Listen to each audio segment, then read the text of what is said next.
Long ago, in a quiet rural town tucked between wide cornfields and winding dirt roads, there lived a man named Thomas Walker. The town was small enough that everyone knew one another. Life moved slowly there, following the rhythm of sunrise, harvest, and evening porch conversations. Thomas was known as a hard-working man. He lived in a small wooden house near the edge of town where the forest began. It wasn't the biggest house in the town, but it was filled with something far more valuable than size: warmth. Inside that house lived his wife Mary and their two children, Samuel, who was 10 years old, and little Grace, who had just turned 6. Every morning, Mary baked bread while the children prepared for the day.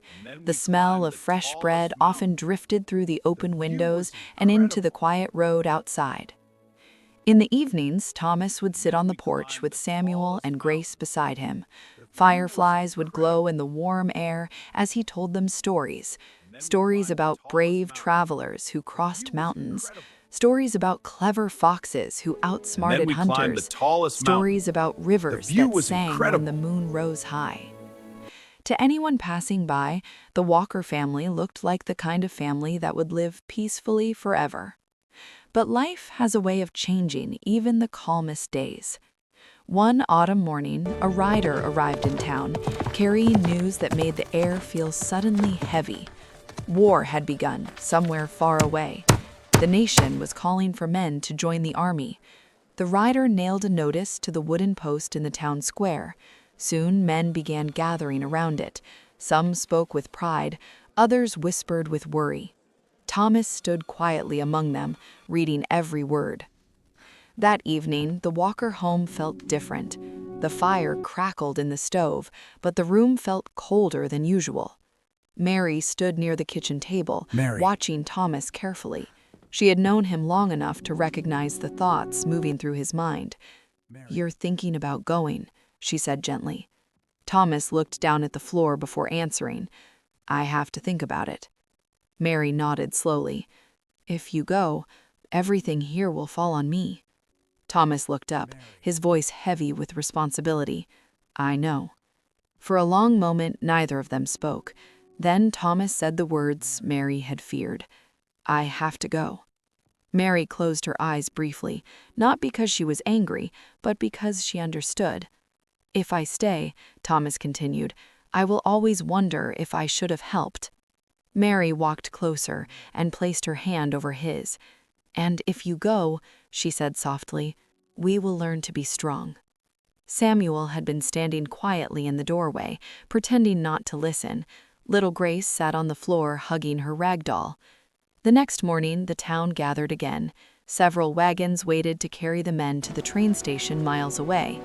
Mary packed a small cloth bag for Thomas.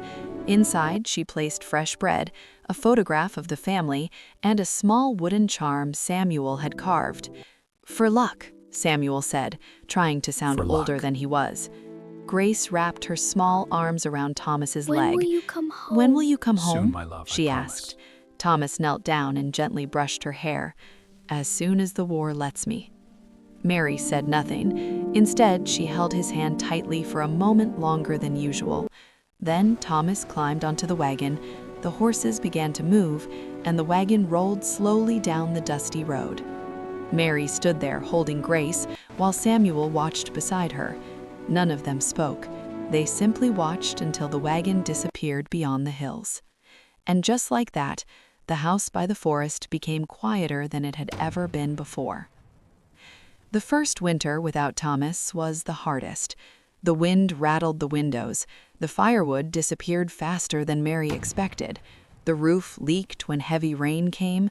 Some nights the wind howled so loudly it sounded like the house itself was groaning. But Mary refused to give up. She learned to chop wood even though the axe was heavy. She repaired broken fence posts. She planted vegetables in the spring and harvested them in the fall. Samuel helped as much as he could. Though still young, he carried water from the well, gathered eggs from their hens, and watched over Grace while Mary worked. At night, Grace often whispered from her bed, "Do you think Papa misses us?"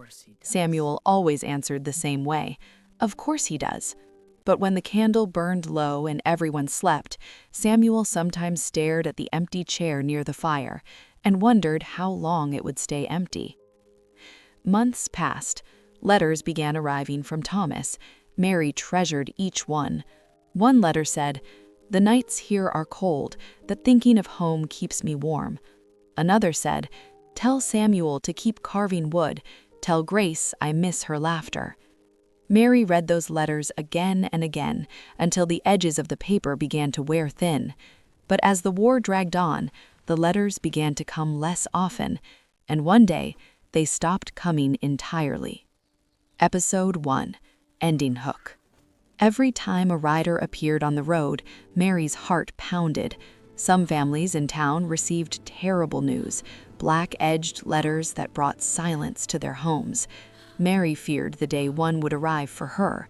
But the hardest part was not knowing, because sometimes waiting can feel heavier than any war, and the Walker family had no idea how many years of waiting still lay ahead. Stay tuned for part 2. Like and subscribe for more.